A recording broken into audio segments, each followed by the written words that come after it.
So, Kate, I'm so happy to have you here. It's very full circle. Last year you attended as a guest, and here you are, our guest of honor. Thank you. Thank you for having me back again. Absolutely. And for those who don't know, Kate is the CEO and founder of Moshika Beauty, and their offerings range from lash kits to now Korean skincare. So super excited to get to know more about Kate and her journey and the power of pivoting. So Kate, I know before we get into like the beauty journey, I know your earliest loves were architecture, interior design, and art.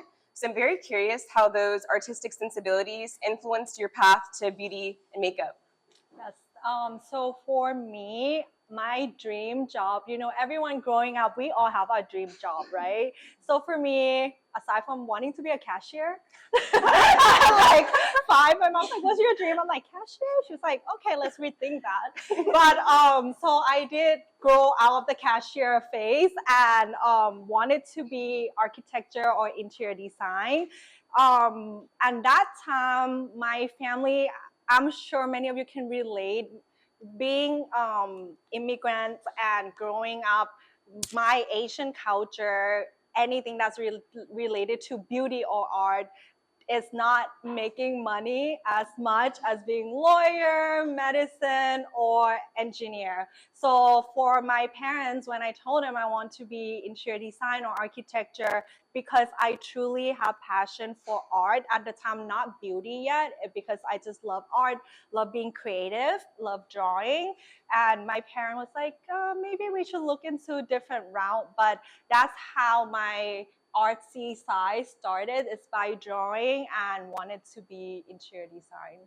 Okay, and we'll definitely dive into that lore because I know that artistic side eventually came full circle with Moshika and your involvement with the products. So I love to hear that there were some like different interests prior and eventually there was a pivot. Yeah. So let's walk us through the pre-med journey. So during pre-med, I know you're working part-time at Sephora, also starting your influencing journey. So walk us through what that time was like and how did the idea of Moshika come? Yes. So as I mentioned that I wanted to do interior design and my parents like, no. So they was like, why don't you explore medical field? Not necessarily having to be a doctor, but anything that related to medicine, which, it's like stable income, status and all that. So I did well, like in school, even though I love art, like my grades were doing great. So when I told my advisor, he said, yes, you can still do pre-med, but it's shocked most of my advisor because they did not see that coming and they thought I was going to go into artsy or like architecture round. So I applied for pre-med for my undergrad to major in pre-med and biology, and I got accepted. So I started my pre-med career and didn't get to do much art anymore because of how busy the workload for school was. Yeah. So the only outlet for art for me at the time was my face. So I used my face as my canvas, and I just, I think at the time it was Morphe palette. That rings a bell. Yes, that was like the colorful makeup. We all know, like the OG back then. So I love those palette, and then I would like do colorful makeup, not even like just everyday glam. Like I go in and instead of drawing, I pretty much did the makeup on my face. So that's how I started my creative side as an outlet, and which later landed me a job at Sephora as a beauty advisor, makeup artist. Okay. And with that self-expression, from switching over from just your face as the canvas to now having clients and working at Sephora, what was that like to give that experience to other women? Yeah, so actually I thought that I just love art and beauty just because it makes you look pretty, until I started working at Sephora and I finally get to work with client one-on-one, because people will come to you. For example, I have this under eye circle, what product do you recommend? And for me at that point, it wasn't just making you look beautiful, because I remember recommending a product to the client, applying it on them, and the emotion that came out of her, it wasn't just like I'm pretty, but she was like about to cry of how beautiful and confident she felt. And I feel that energy so much. So that's when I started to realize that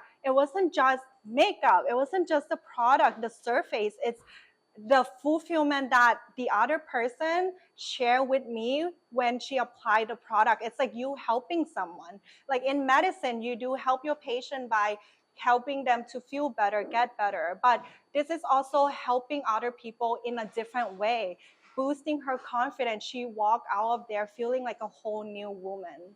Wow. So in this case, it really seems like the transformation of makeup is an act of service. It's Yes. much deeper than just like Just a palette. palette. There's like a huge connection that happens there. Yes. And I think it's that's beautiful. Although you didn't fully pursue like the medical, you're still able to have that exchange with someone. Yes. So with the makeup, I know in previous conversations you shared that often in Asian culture, brighter colors or a heavier face of makeup, there's like a negative connotation and relationship with that. How did you combat that, and what's your take on the makeup? Yeah, so with Asian culture, for any woman that wear a lot of makeup, they kind of look at them as like lower class, and we supposed to. That's why I think K beauty known for makeup, no makeup look. If you have like tried a K beauty product before, that's where it came from. It wasn't because they don't like makeup, but it's because for Asian women to be wearing a full glam makeup, they get looked down upon. Yeah, so for it's like the girl going out at night would do a lot of makeup. So that's why the parents don't like their daughter to wear a lot of makeup, because it's an association with the status. Mm-hmm. Yeah, so this is where makeup no makeup look come from for Asia. But for me, it wasn't just, like I mentioned, it wasn't just makeup. It's like my outlet for creativity. So my family, even though they didn't allow me to wear those makeup outside, and I would get made fun of from my Asian friend. They would be like, why are you wearing so much makeup? You should wear less makeup. You look funny. Or like, I think I have one that like, she looked like an alien. Oh, You know, and at the time I was so young, but I was like, it's okay. The only shy or confident, it helps you sometimes. But so yes, I didn't really take that personal, and I decided to create Instagram. And at the time, Instagram was very new, so there was no promotion. Everything was organic. Mm-hmm. And I truly wanted to share my makeup tips on there because I could not wear it outside. So that was my only outlet to share my creativity. And from there, the posts start going viral because I think a lot of Asian didn't wear a lot of makeup, like full glam makeup with full ming lashes. So I think that's what set my content aside from other influencers. And what was some of that feedback that you were hearing? I know that had to be very comforting for others who may not have reached that status to step out the box and try out different makeup looks and kind of going against the cultural norm. How did that feel to receive like feedback? Yeah, so in the beginning, it was really hard for me to share those content because I have a lot of friends following me and family following me, but I decided to just create a whole new account because I didn't want to have anyone opinion limited me. And unfortunately, at the time, I did still care about what people think because I haven't worked on my self-confidence at the time. I was like still in pre-med. And so I create a whole new account because I'm like, okay, this is gonna fix that problem because whatever I post is truly me, authentically me. So I create a whole new account, start posting content, and I start building my own community that love my makeup. And I even get comment from a lot of younger Asian girls that, oh my gosh, I didn't know that, like, you know, you can wear this makeup being Asians, and I love how you doing this. So it's end up inspiring them that they can go out of their comfort zone to try on, or we call it Western style makeup. Yeah, so it's a really good feedback for me. In the beginning, I thought it was just me being weird, but it's actually other people that wanted to do it, but they were too afraid because they didn't see anyone did that. So once they found my content, they were able to resonate and step out of their comfort zone. I think that's so beautiful, and especially with social media, Instagram being in a very younger stage at that time, for you to really be the to follow your own path. There wasn't really a blueprint or something to reference. Now there's a lot of things to reference and confidence to gain, because you might see someone else doing it, you can remix it. But to really, at that time, just fully go into it, that's really beautiful. And I think a true testament as we get further into your journey of the importance of following your own path and the power of pivot. Yes. So walk me through this era, leaving pre-med. Now we're approaching, it's time for med school. You're working at Sephora, you're having a great time, you're building your online presence.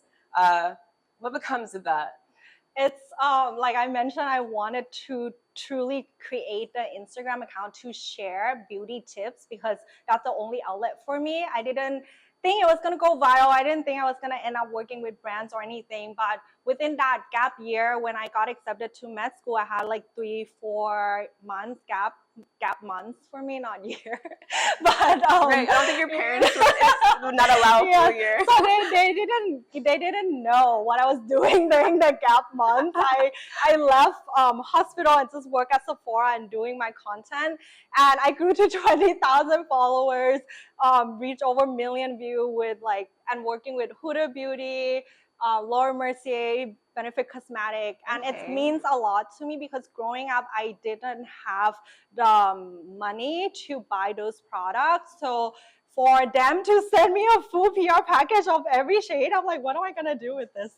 So I started doing a lot of giveaway, because I figure like a lot of people might have been in my situation, but for me to get that, it was not what I expected. I just wanted to share, and I bought every product that I share, but ended up working with so many major brands. And unfortunately, I did have to go back to med school, and I did talk to the brand that, hey, I might not be able to produce content anymore. I just want to be transparent with you. Yes. And they still continue to send me products, even though I told them that I might not be able to deliver. So the fact that the brands even see the value and believe in me, I thought to myself, how can I not see it when someone else sees so much potential in you?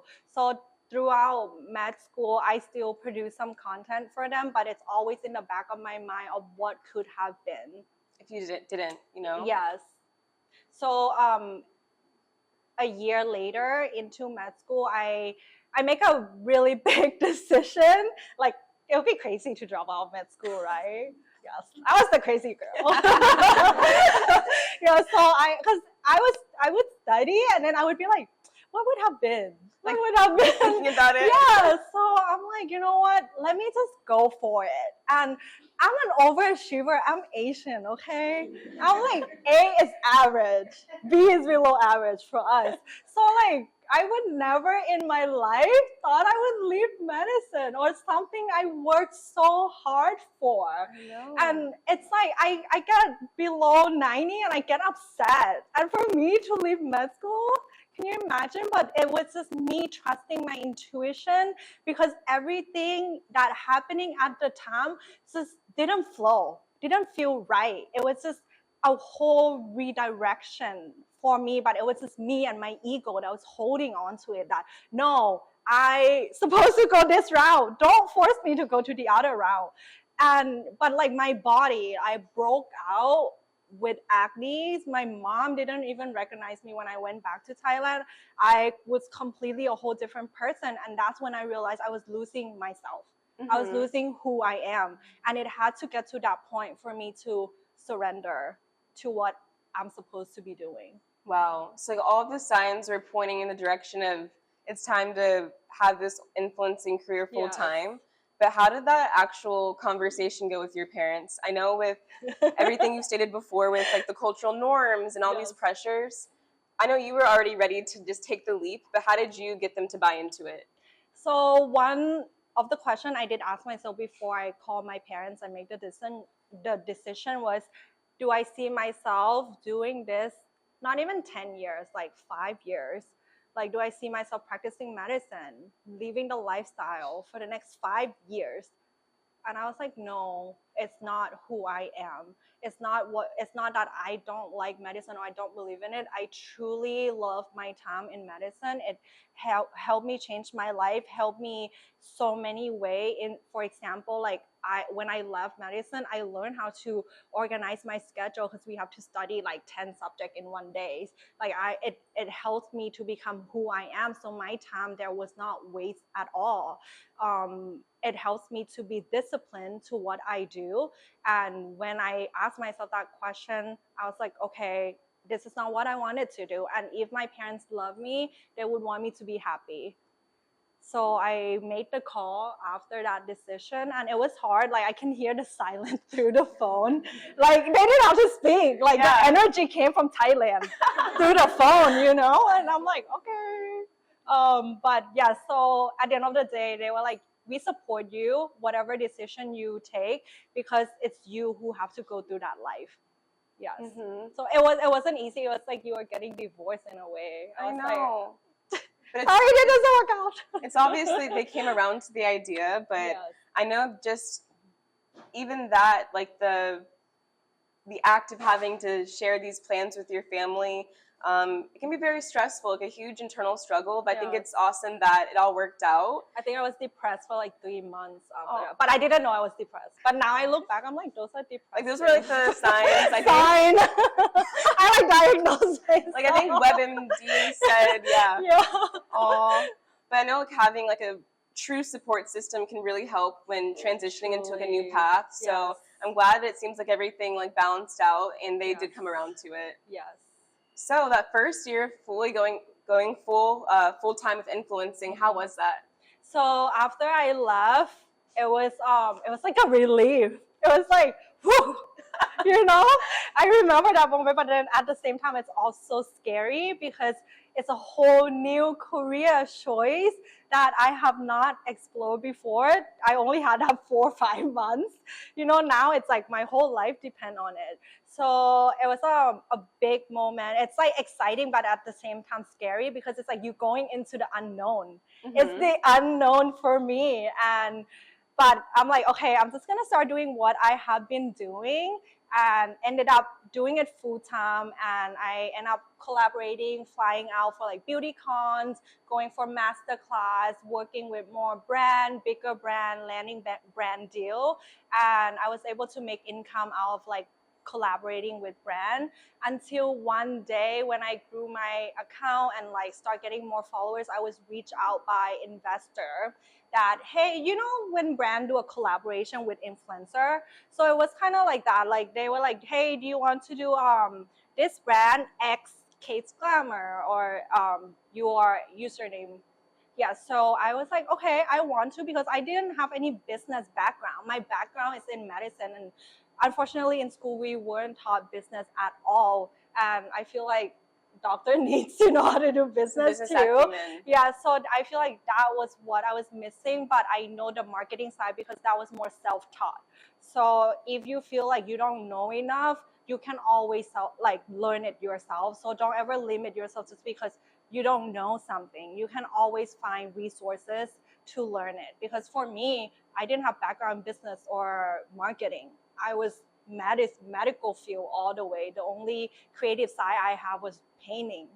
Yes, but I self-taught myself on majority of the stuff I need to run the business. So I decided to go in with the investor because he would help me with like the business side and I can do the marketing. And at the time it was COVID. So it was the point where they said you can either dissolve the brand, the project, or you can continue it on my own. Wow. So what actions a course of actions did you take to make sure that your collaboration wouldn't be shelved? Yeah, so at the time it was really hard for me because, you know, you have to create an LLC, do it everything on your own, and I didn't have background on that. And to be honest, I was scared. I was really scared, but I knew like there was a calling for me that you have to take it. You have to just do it, and then you'll figure it out. So I took that step and then told them that no, I'm gonna take my brand on my own independently. So I register our LLC, find our own manufacturer, redo the packaging. But I love that you have the freedom to do packaging and build your own brand, because when you collab with someone else or partner with someone else, there's so many limits to that. And that's also why one of our lash liner called Limitless. lash liner. Okay, that is so amazing to start from. You're really like taking a deep plunge into Yes. this new world of influencing full time. You have a brand collaboration set up with a brand. All of a sudden, COVID happens, and then you're given these different options, and you decide, hey, I'm going to make sure that this doesn't get shelved. I'm going to pursue this on my own. Yes. This is my own brand. That's beautiful. And what inspired the name of the collection that eventually turned into your brand name? Yeah, so this might be funny because I feel like it doesn't relate to beauty at all.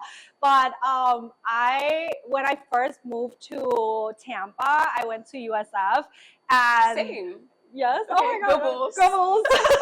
So when I got my first apartment, I didn't get any furniture, but the first thing I got was a puppy. Aww. This is why my parents like worry about my life choice decision. They're like, okay, first she got a puppy, now she's dropping out of med school. What's next? Right. Keeping them on their toe. But so I first got a puppy, and I'm like, okay, well, I have a puppy, and then like building my life from there. But I'm an only child, so I feel like I'm okay, like being by myself, spending time by myself, but like having a puppy it's like an emotional support at the time. So I got a puppy and raised her up until like med school and all that. And I think it's like not 8 years in, and then being in medicine, I feel like we're so used to like life cycle and being realistic of if something happened, and like they won't leave the whole time and all that. So I was looking like in the future, and I'm like, oh my God, like I love her so much, she's my everything. So I named it my brand after her to continue her legacy. And what was her nickname? So her name is Moshi, but with the S. So I think in Hawaii it's like hello. Yeah, so it's like Moshi with the S, and then we always make like the Thai version out of everything, So my mom was like, okay, this is her Thai name is Moshika. Yes, I was like, even though it doesn't sound Thai, but okay. So we named it the brand Moshika. Oh. And then a year later, she passed. Yeah, so that's why our O is the dog shape, because it's for her legacy. And when she passed, she was having autoimmune disease, and which is like, she didn't suffer for a long time. It was like 3-4 days.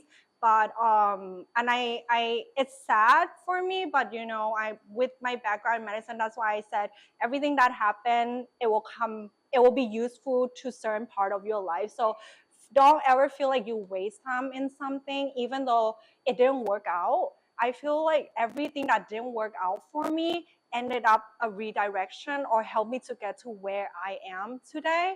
And for her situation, like when she passed, we had to unfortunately spend a lot of money for her cares. And I just feel like it wasn't fair. How about if I didn't have that support to support her? That's mean her life would like she wouldn't get the best treatment. So one of the reasons behind building my brand is I want to be able to give back to pet funding, so that if someone were in my position, they have reliable resources. That's beautiful. And even thinking back to your earliest loves, like the design, the art, I know you had a huge hand with the design packaging. Yes. Tell us more about that. Yeah, so in here, are there any small business owner, or like you run your business? Okay, so that like when you have your own business, you want to be involved in everything, and you want to like make sure everything looks good, the quality. So when I first started my business, I didn't want it to be like a mass production type. So I used my artistic skill back in like high school and hand draw my first like packaging, and I transfer that into our graphic design and print out on our box. But all our packaging wasn't like designed by someone else, designed by me, hand drawing it and imprinting it onto the box. Yes. That is so special. So you see like that skill come back later, even though I didn't like end up going to school for it. Yeah, building an arsenal of talents, and it may not all make sense right there in that moment, but eventually everything comes full circle. Yes.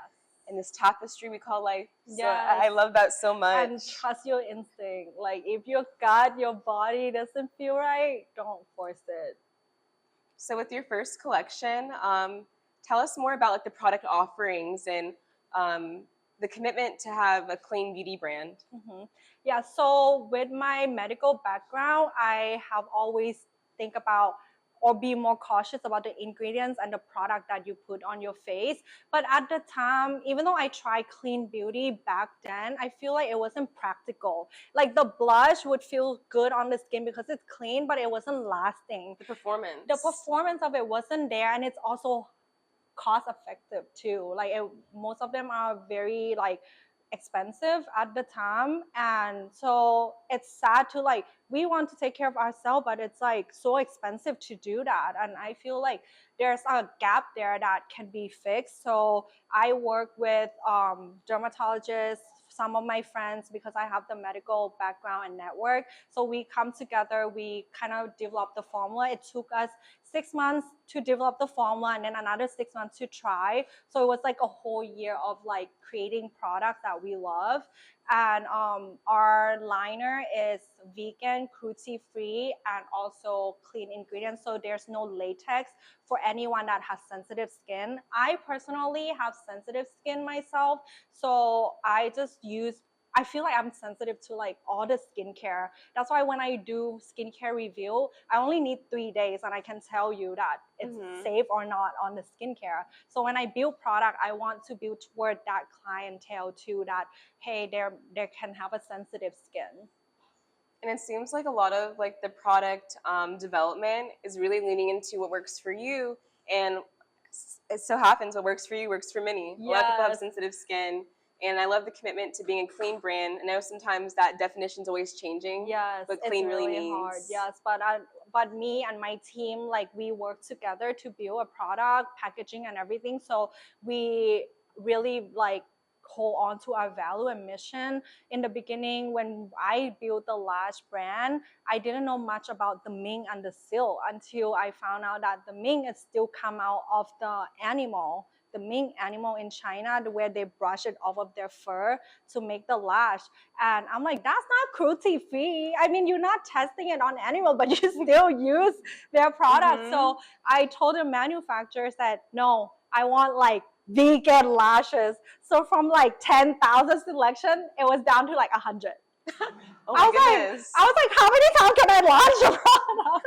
I was like so limited, but I wouldn't have known it if I didn't get inside the industry and find out more. And I could have like, just, oh, it's okay, no one will know. But for me, it's go beyond that, because like going back to me building Instagram, I want to be authentic. And I feel like if I don't like the product, I don't even promote it as an influencer, because I feel like my client or my followers, they can tell from how I talk. They're not, they are educated. And I feel like consumer nowadays, they can tell if you truly love the product or you're just doing it for commission or pay. It's almost insulting to like lean into like not being authentic. So and that's like one of the reasons how I started my brand, because I try out like magnetic lash. I used lash glue and I just didn't believe in the product. That's why I found a gap to develop my own. Well, maintaining ethics is so important, and it worked out. It served a purpose for you. So like that first year of launching, I know we had all these different adventures in there, COVID, but once you finally were able to have the official launch, what was that launch like and what was the feedback like?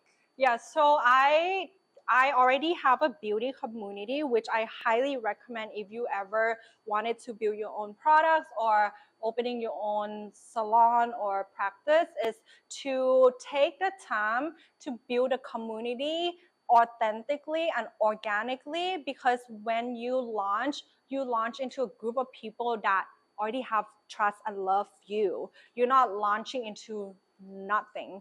So many brands that they were focusing on product and building launch, they totally forgot about building a community, and then their launch wasn't as successful. And this is one of the reasons why. So for us, I already have an ongoing community that truly support me since I was influencer. They saw my journey going to med school. I was crying in front of the camera. I was like, you guys won't believe what I did today. Like, they make me talk in front of class. I didn't study neurology. So I was like me doing makeup and then like talking. But so they've been with me through the journey. Yeah, so I feel like if I didn't have that community support, my first launch wouldn't have been successful. That is such a big point. I think we often forget about that. Yes. And also building like in-person relationships. Yes. I know you were going to like trade shows and not only online but also Yes. IRL, you were making those connections. Yes, and for me, like growing up being an only child, I'm always like, I can do it all. I don't need a friend to do it with me. Like, like I can do everything. And also being independent, because I moved here such a young age and I have to like grow up on my own because my parents in Thailand. I feel like it makes me, hyper independent. And sometimes they come pro and con with that. But being able to connect with the community here in Tampa and St. Pete and support by so many women, like some of my girls are here too, like they see me since day one, and I feel like my brand wouldn't have grown to where we are today. Even with SalonCentric, one of the girls came to one of the pop-up and found our product that way. So I Tell highly us the story. Oh yes, so it was one of we sell in local spa, and we did a pop-up, and then I was just like doing lashes, showing how to do it. Every time I do a pop-up, it was never in a mindset of selling product. It was more bringing brand awareness and educate. So I'm always like, you don't have to buy, like let me show you, let me try this on you, let me like help you feel more confident and see how it feels, because I'm always like to push other people outside of comfort zone, because I feel like that's where you grow most. So I was talking with one of the girls. She worked for SalonCentric, and then I was showing her and put the lashes on her. I didn't know she worked for SalonCentric. So another thing is, you never know who you're going to run into, but if you truly there, loving what you do, your passion will shine through, and then people will feel it, that you are truly genuine and you truly want to share. So she loved our product, and she's like, hey, I want to share your product with the team. And that was the beginning of SalonCentric. Oh, I love that story. Authentic Yes. connections, authentic Yes. connections. And I know the current state of Moshika Beauty, you offer Korean skincare. So tell us a little bit more about the additional product offerings. Yeah, so for me, again, like a lot of product I build is mainly to fix my own problem, because I feel like, okay, I can't find anything here, and every time I needed something, my mom has to send it from Thailand. So I'm like, maybe other people are going through this, you never know. So I use a lot of Asian skincare. Like I mentioned, I have sensitive skin, so when I move here, any product that I use from here, it just doesn't go with my skin type. And it's true, it's like sometimes it's your genetic too, like not all product is going to work on you.